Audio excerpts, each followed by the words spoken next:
சிதம்பரம் அருகே பஞ்சங்குப்பம் கிராமத்தை சேர்ந்த மாரியப்பன் என்பவர் ஐயப்பன் கோவிலுக்கு சென்றுவிட்டு கடந்த மாதம் 25ஆம் தேதி பழனி முருகன் கோவிலில் பஞ்சாமிர்தம் வாங்கியதாக கூறப்படுகிறது. தான் வாங்கிய பஞ்சாமிர்தத்தில் கரும்பு சக்கை உள்ளே இருந்தது வேதனையாக உள்ளதாக வீடியோ ஒன்றை வெளியிட்டுள்ளார். ஸ்ரீ பாலதண்டாயுத சுவாமி திருக்கோயிலுக்கு சாமி தரிசனத்திற்காக வந்தோம்.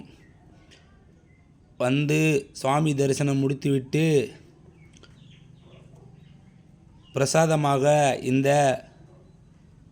தண்டாயுதபாணி சுவாமி திருக்கோயில் பஞ்சாமிர்தத்தை பிரசாதத்தை வாங்கினோம். வாங்கியதில் கிட்டத்தட்ட 20 டப்பாக்கள் வாங்கினோம். அதில் இந்த டப்பாவில் கரும்பு சக்கை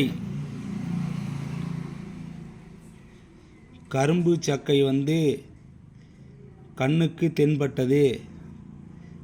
ஒரு நிர்வாகம் வழங்குகின்ற கோயில் நிர்வாகம் வழங்குகின்ற பஞ்சாமிர்த பிரசாதத்தில் இவ்வாறு சக்கை குப்பைகள் இருந்தால் வாங்கி கொண்டு செல்கின்ற பக்தர்கள் மனதில் எவ்வாறு நிம்மதி இருக்கும்?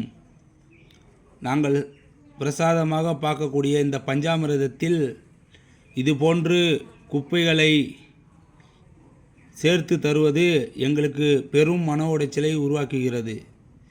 இதுபோன்று இனிமேல் இந்த பழனி நிர்வாகம் செய்யக்கூடாது என்பதை மிக தாழ்மையுடன் கேட்டுக்கொள்கிறோம்.